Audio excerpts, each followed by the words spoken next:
안도현 시인의 연탄 한 장이라는 시가 있습니다. 또 다른 말도 많고 많지만 삶이란 나 아닌 누구에게 기꺼이 연탄 한 장이 되는 것. 방구들 선득선득해지는 날부터 이듬해 봄까지 조선 팔도 거리에서 제일 아름다운 것은 연탄차가 부릉부릉 힘쓰며 언덕길 오르는 거라네.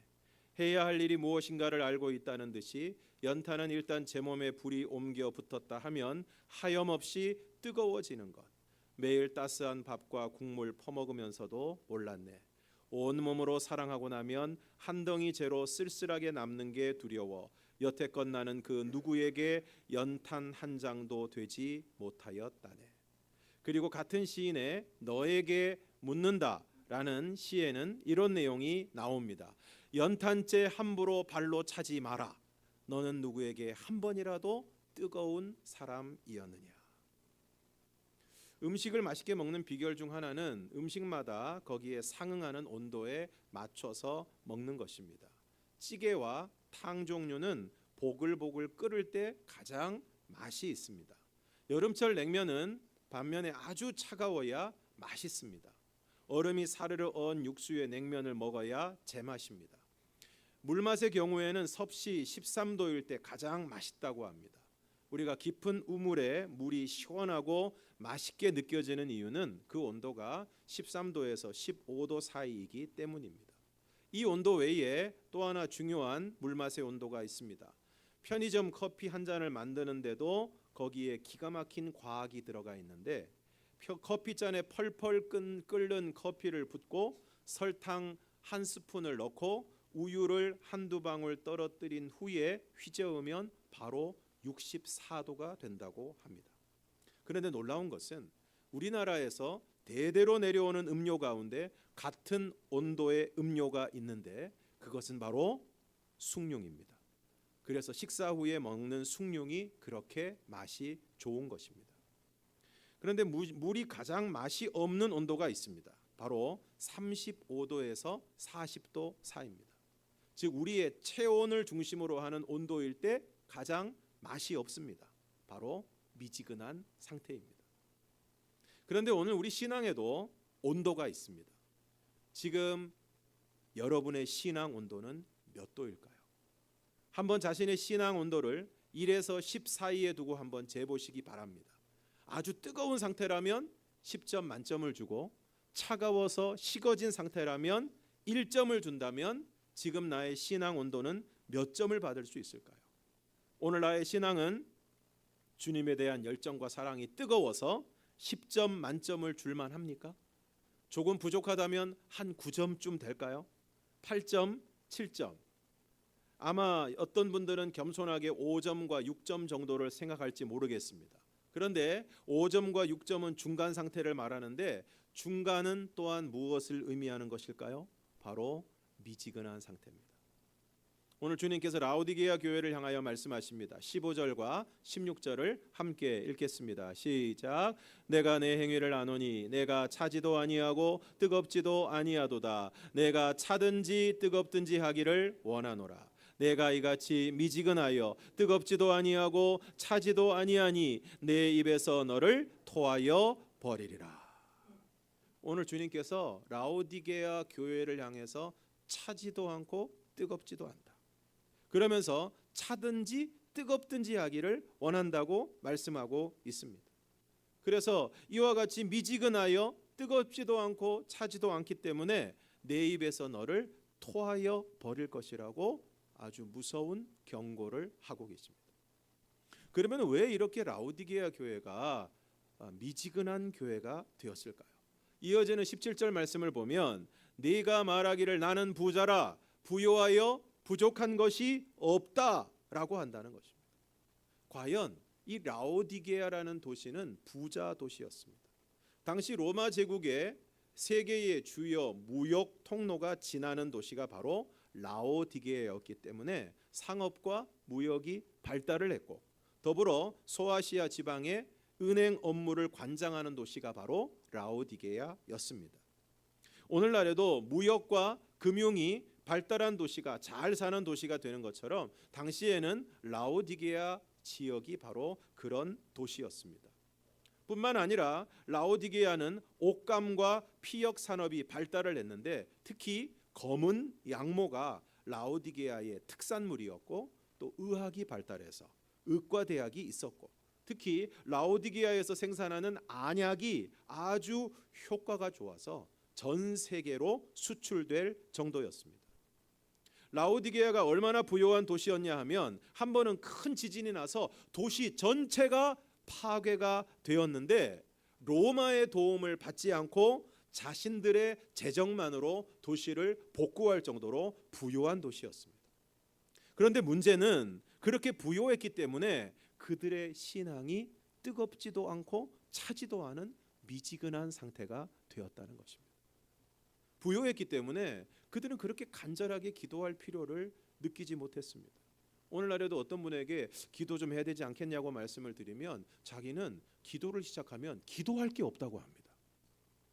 부유했기 때문에 예배에 대한 사모함이 별로 없습니다. 부유했기 때문에 주님에 대한 열정이 교회를 향한 헌신이 생겨나지를 않는 것입니다. 그들은 부유했기 때문에 부유한 상태에서 적당히 신앙생활하는 그야말로 미지근한 상태였습니다. 또 한 가지 부유했기 때문에 그 부유함을 계속 유지하고 싶었고 그 부유함을 유지하기 위해서는 세상과 타협해야 했습니다.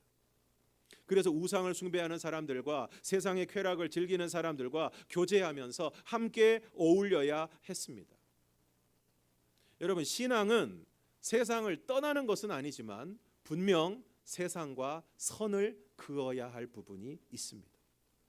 그런데 이 라오디게아 교회 교인들은 그러한 선이 흐려져 버렸습니다.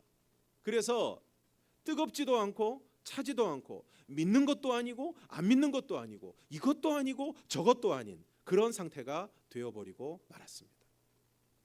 19세기 영국 교회를 이끌었던 J.C. 라일이라는 목사님은 세례를 받고 교인으로 등록하면 자동으로 거듭난 사람이 되고 또 천국 백성이 된다고 여겼던 당시 영국 교회에 하늘에서 떨어진 거룩한 폭탄과 같은 존재였습니다. 목사님이 설교 중에 이런 말씀을 전했습니다. 안타깝게도 구원에 이르는 믿음이 없고 그리스도와의 진정한 사귐이 전혀 없는 게 분명한데도 죽으면 천국에 갈 거라고 말하는 사람들이 많습니다. 하지만 이런 사람들은 천국에 적합하지 않습니다. 여러분들은 이 땅에서 그리스도를 높이지 않습니다. 여러분은 그분과 전혀 교통하지 않습니다. 여러분은 그분을 사랑하지 않습니다. 그런 여러분이 천국에서 무엇을 할 수 있겠습니까? 천국은 결코 여러분을 위한 곳이 아닙니다. 천국의 기쁨은 결코 여러분을 위한 기쁨이 아닙니다. 천국의 행복은 여러분이 소유할 수 있는 행복이 아닙니다. 천국은 여러분의 마음에 따분하고 부담스러울 것입니다. 그러므로 늦기 전에 회개하고 변화를 받으십시오. 천국에 대한 가장 확실한 준비는 예수님과의 교제임을 명심해야 합니다. 여러분 혹시 천국을 생각하면 따분하고 부담스러운 마음이 들지는 않으십니까? 야, 일주일에 한 번 예배 드리는 것도 힘든데 천국 가면은 매일 예배 드린다는데 그거 어떻게 해야 되냐? 그런 마음이 들지 않으십니까?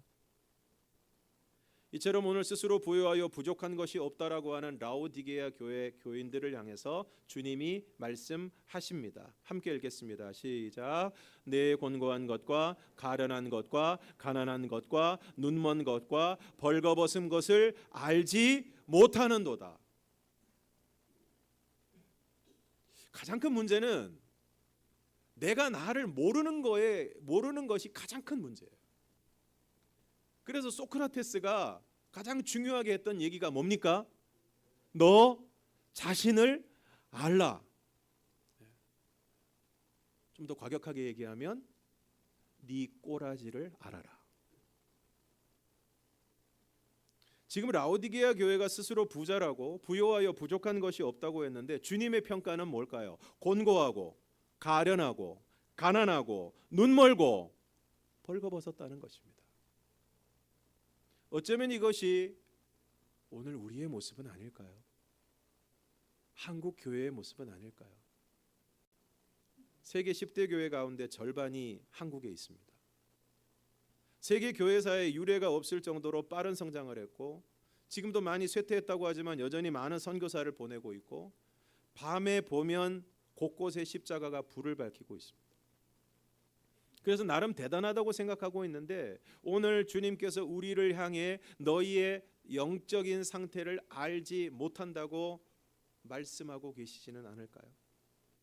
왜 라오디게아 교회가 자신의 영적인 실상을 제대로 보지 못했을까요? 그것은 영적인 눈이 가리어져 있었기 때문에. 앞서 말씀드린 것처럼 라오디게아는 안약으로 유명한 도시였습니다. 그런데 정작 자신들의 영적인 눈은 가리어져 있었던 것입니다. 그래서 주님께서 18절 하반절에서 안약을 사서 눈에 발라 보게 하라고 말씀하시는 것입니다. 오늘 우리도 마찬가지입니다. 오늘 우리는 세상과 물질에 대한 눈은 얼마나 밝은지 모릅니다. 그래서 돈 버는 일에, 그리고 세상을 즐기는 일에는 혈안이 되어 있습니다. 그래서 어떻게 하든 돈을 벌고 그 번 돈으로 세상을 즐기는 일에 얼마나 열심인지 모릅니다. 그리고 다른 사람이 무슨 옷을 입었는지, 무슨 가방을 들었는지, 무슨 차를 타고 어떤 집에 사는지 기가 막히게 알아보고 부러워하고 혹은 무시합니다. 어느 식당이 맛집인지, 어느 카페가 분위기가 좋은지, 어떤 여행지가 가장 핫한지 너무 잘 알고 있습니다. 그러나 영적인 것에는 관심도 없고 열정도 없습니다. 내가 나의 신앙이 어떤 상태인지, 과연 내가 지금 성령 충만한지, 주님과 제대로 교제는 하고 있는지에 대해서 그렇게 심각하게 고민하지 않습니다. 그러므로 무엇보다 먼저 오늘 우리의 영의 눈이 열리게 되기를 축원합니다. 우리 옆에 있는 분들에게 한번 말씀해 주시기 바랍니다. 영의 눈이 열리시기를 바랍니다. 열왕기하 6장에 보면 아람 왕이 군대를 보낼 때마다 이스라엘 왕이 어디로 군대를 보내면 기가 막히게 거기를 딱 준비하고 있는 거예요. 방비를 하고 있는 거예요. 그래서 이 아람 왕이, 야, 우리 중에 우리 작전 회의할 때 누군가가 첩자가 있어서 우리 얘기를 듣고 이스라엘 왕에게 알려주나 보다. 그랬더니 신하들이 하는 말이, 왕이요, 그게 아니고 이스라엘에는 엘리사라는 선지자가 있는데 그 선지자가 왕이 침실에서 하는 말도 다 알아듣고 왕에게 지금 다 얘기를 해주고 있습니다. 그래서 왕이 화가 나가지고 어마어마한 군사를 그 엘리사가 있는 도단성에 보냅니다. 엘리사의 사환이 아침에 일어나 보니까 그 성읍을 새카맣게 포위하고 있어요. 그러니까 이 사환이 막 난리가 났습니다. 그래가지고 막 선생님한테 엘리사에게 찾아가가지고 지금 난리가 났다고 막. 그랬더니 엘리사가 뭐라고 얘기를 하느냐? 두려워하지 말라. 우리와 함께한 자가 그들과 함께한 자보다 많으니라. 그리고 기도합니다. 여호와여, 원하건대 그의 눈을 열어서 보게 하옵소서. 그래서 영의 눈이 열리니까 어떻게 됐습니까? 그 성에, 그 산에 불말과 불병거가 가득한 것을 보게 되었습니다. 저는 오늘 저와 여러분이 불말과 불병거까지는 아니더라도 오늘 나의 영적인 상태를 볼 수 있는 영의 눈이 열리기를 주님의 이름으로 축원합니다. 지금 내가 살아가는데 별로 불편함이 없고, 그래서 나름 잘 살아가고 있는데, 그리고 그러한 삶에 안주하고 있고 그렇게 살아가고 있는데, 과연 나의 영적인 형편은, 영적인 상태는 어떤지 오늘 우리가 바라볼 수 있게 되기를 원합니다. 그러면서 오늘 주님께서 라오디게아 교회를 향해서 말씀하십니다. 18절을 함께 읽겠습니다. 시작. 내가 너를 권하노니 내게서 불로 연단한 금을 사서 부요하게 하고 흰 옷을 사서 입어 벌거벗은 수치를 보이지 않게 하고 안약을 사서 눈에 발라 보게 하라. 여기서 말씀하시는 불로 연단한 금은 순전한 믿음을 말씀하는 것입니다. 여러분, 금이든 철이든 불로 연단하면, 용광로에서 뜨거운 불로 이 원래 철광석이라든가 이 금을 녹이면 어떻게 됩니까? 그 안에 있는 불순물들, 그 안에 있는 불순물들이 걸러지고 사라져서 이거를 다 제거하게 되면 순전한 금이 되는 거예요. 순전한 철이 되는 것입니다. 이와 같이 우리의 믿음에도 불순물들이 많이 들어있을 수 있습니다. 아니, 어쩌면 내가 정말 예수를 믿는지 믿지 않는지를 확인해야 할지 모릅니다. 저는 늘 우리 성도들을 볼 때마다 이런 마음이 듭니다. 예수를 과연 믿고 있는가? 예수를 믿고 있는가? 믿지 않고 있는가? 왔다 갔다 하고 있는가? 왔다 갔다 하고 있는가? 늘 말씀드리지만 장례식장에 갈 때마다 고민이 되는 거예요. 이분이 진짜 예수 믿는 사람인지, 그래서 예수를 믿고 천국에 대한 분명한 소망을 가지고 있는 사람인지, 그렇지 않은지, 이분이 정말 예수를 믿고 구원받은 사람이라면 장례식에 가서 담대하게 얘기할 수 있습니다. 이분은 예수 믿고 천국에 가셨습니다. 그런데 애매하신 분이 있어요. 교회는 다녔는데 정말 예수를 믿었는지 안 믿었는지 헷갈리는 분이 있어요. 예수를 그동안 믿었지만 마지막에는 교회도 안 나오고 신앙생활도 안 하고 그런 분들이 있어요. 그러면 그분들에 대해서 뭐라고 얘기할 수가 없어요. 원론적인 얘기를 할 뿐이지 그분이 정말 예수를 제대로 믿고 구원을 받았다고 담대하게 얘기할 수 없습니다. 그러므로 오늘 우리는 내가 정말 예수를 믿는지 믿지 않는지, 이게 제일 중요합니다. 그냥 교회에 다닌다고 해서, 어린 시절에 세례를 받았다고 해서 그냥 통상적으로 신앙생활을 쭉 해오고 있다고 해서 정말 내가 믿음의 사람인지 자신을 돌아보아야 됩니다. 앞서 제이씨 라엘 목사님이 말씀하신 것처럼 안타깝게도 구원에 이르는 믿음이 없고 그리스도와의 진정한 사귐이 전혀 없는 게 분명한데도 죽으면 천국에 갈 거라고 말하는 사람들이 사실 많습니다. 그러므로 오늘 정말 나에게 믿음이 있는지, 그리고 그 믿음이 정말 순전한 믿음인지, 진짜 믿음인지, 아니면 세상에 불순물이 가득한 잘못된 신념과 오해가 들어있는 믿음은 아닌지, 우리의 믿음을 점검해 보아야 할 것입니다. 저는 때로 어떤 분들과 이렇게 이야기를 나누면 정말 오래 믿음 생활했는데, 그리고 교회의 중직자신데 말씀하시는 걸 들어보면 기독교 신앙이 아닌 것을 신앙으로 생각하고 계신 분들이 있어요. 말씀에 근거하지 않은 그런 어떤 체험이나 신념을 그것이 전부인 것처럼 생각하는 분들이 있습니다. 정말 위험한 믿음이에요. 정말 위험한 믿음입니다. 그래서 하나님은 오늘 우리에게 순전한 믿음을 주실 때 시련과 역경이라는 과정을 통해서 우리의 믿음을 순전하게 하십니다. 금과 철이 뜨거운 영광로 속에서 불순물이 걸러지고 제거되는 것처럼 오늘 우리의 믿음은 삶의 시련과 역경이라는 영광로 속에서 그렇게 됩니다. 베드로전서 1장 6절에서 7절 말씀을 함께 읽어보겠습니다. 시작.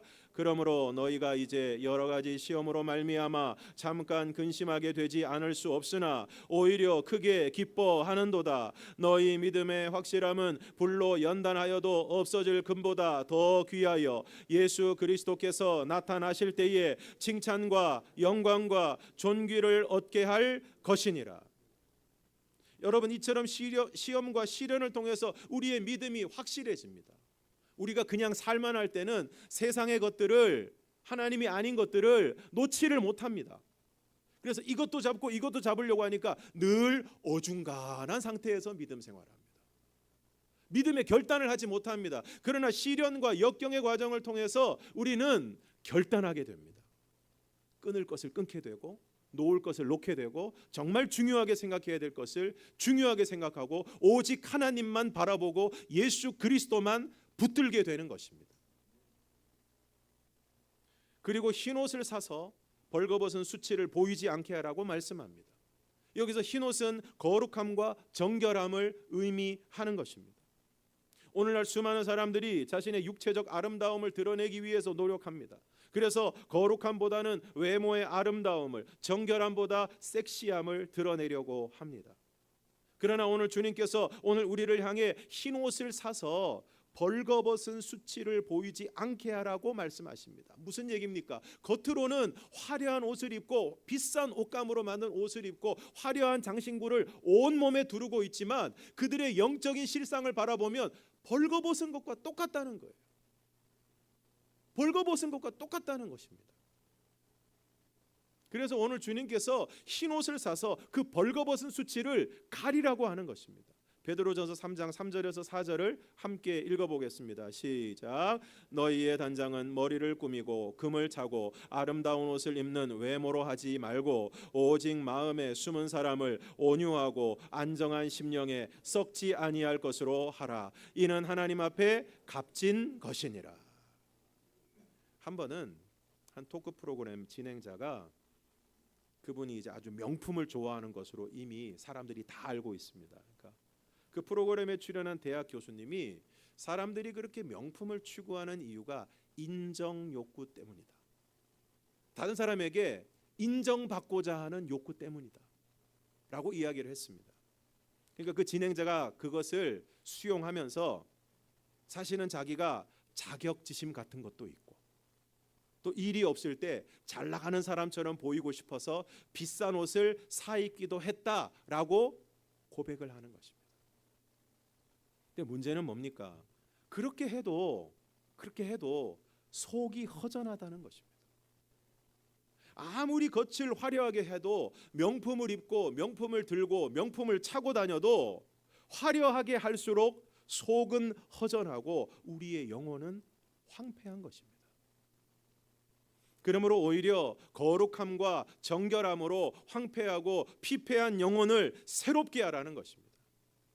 그리고 안약을 사서 눈에 발라 보게 하라고 말씀하시는데 이것은 앞서 말씀드린 영의 눈을 뜨라는 것입니다. 지금 예배 시간에도 눈을 떠야 되겠죠. 지금 이 시간에도 이 눈을 뜨셔야 되는데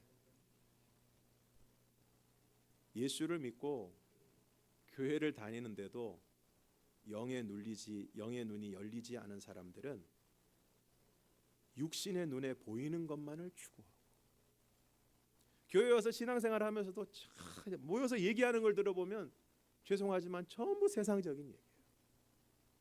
전부 세상적인 얘기예요. 머리 어디서 했어? 옷은 어디서 샀어? 전부 세상적인 얘기. 지극히 세속적이고 물질적인 삶을 살아갑니다. 내가 지금 영적인지 세속적인지 내가 나를 잘 알잖아요. 지금 내가 뭘 추구하는지를 보면 압니다. 돈을 어디다 쓰는지 보면 압니다. 내가 맨날 뭘 검색하고 있는지를 보면 압니다. 그러나 영적인 눈이 열리면 자신의 영적인 실상을 보게 되고 뿐만 아니라 다른 사람의 영적인 실상도 보게 됩니다. 그래서 전에는 다른 사람의 부요함과 화려함을 부러워했지만 영적인 눈으로 그들의 영적인 실상을 바라보게 되면 예수 없는 인생의 비참함과 생명 없는 영혼의 안타까움을 보게 되는 것입니다. 그래서 그들을 불쌍히 여기는 마음으로 기도하게 되고 복음을 전하게 되는 것입니다. 그리고 주님께서 말씀하십니다. 19절을 우리가 함께 읽겠습니다. 시작. 물은 내가 사랑하는 자를 책망하여 징계하노니 그러므로 내가 열심을 내라 회개하라. 여러분 누구를 책망합니까? 사랑하는 자를 책망하시는 것입니다. 여러분 다른 집 애가 성적 떨어졌다고 하면 그럴 수도 있다고 이야기합니다. 우리 집 애가 성적 떨어지면 어떻게 될까요? 눈에서 불이 나옵니다. 왜 그럴까요? 그 자식을 사랑하기 때문에 그렇습니다. 그 자식은 내 자식이기 때문에 그렇습니다. 그러므로 오늘 주님께서 라오디게아 교회를 이토록 무섭게 책망하고 징계하시는 이유는 사랑하시기 때문입니다. 그러면서 말씀하십니다. 그러므로 내가 열심을 내라 회개하라. 오늘 여러분 열심을 내고 있습니까? 오늘 여러분의 신앙 온도는 몇 도입니까? 오늘 여러분에게 열심이 있습니까? 주님을 향한 사랑과 열정이 있습니까? 주님을 생각할 때 뜨거운 마음이 있고 주님이 주신 사명에 대한 열정이 있습니까? 오늘 주님께서 문 밖에 서서 두드리고 계시다고 말씀합니다. 왜 주님께서 문 밖에 서서 두드리고 계실까요? 라오디게아 교회 교인들은 그래도 명색이 교인인데 왜 주님이 문 밖에 서 계실까요? 오늘 우리가 주님을 문 밖에 둔 것처럼 주님을 외면하고 잊어버리고 소홀히 여기고 살아가고 있기 때문에 그렇습니다. 오늘 우리는 내가 하는 일이나 돈 버는 일이나 살 빼는 일이나 건강을 위한 일이나 내가 좋아하는 일에는 너무 열심이고 관심과 열정을 가지고 있지만 주님에 대해서는 그렇지 못한 삶을 살아가고 있기 때문입니다. 그러므로 오늘 저와 여러분이 다시 한번 오늘 우리의 마음과 삶에 예수님을 모셔드리고 그리고 그 예수님을 우리의 마음의 주인의 자리에 앉혀드리고 오늘 저와 여러분이 주님과 교제하는 삶을 살아갈 수 있기를 바랍니다. 아직 예수를 믿지 않는 분들은 무엇보다 먼저 예수를 믿으시고 예수를 믿지만 지금 예수님과의 사이가 친밀하지 못한 분들은 교회 다니면서도 순간순간 아이고 하나님이 계시나? 예수님이 계시나? 그러고 계신 분들이 계시다면 정말 다시 한번 간절한 마음으로 무엇보다 예수님을 다시 한번 뜨겁게 만나시기를 바라고 그리고 그 주님과 계속해서 교제하고 그 주님과 함께하는 삶을 살아가는 저와 여러분이 되기를 주님의 이름으로 축원합니다. 그리하여 주님을 향한 우리의 마음이 뜨겁게 되고 순전한 믿음과 거룩한 삶 무엇보다 오늘 저와 여러분의 영의 눈이 활짝 열려서 주님의 일에 열심을 다하는 영적으로 새로워지는 저와 여러분이 되기를 주님의 이름으로 축원합니다.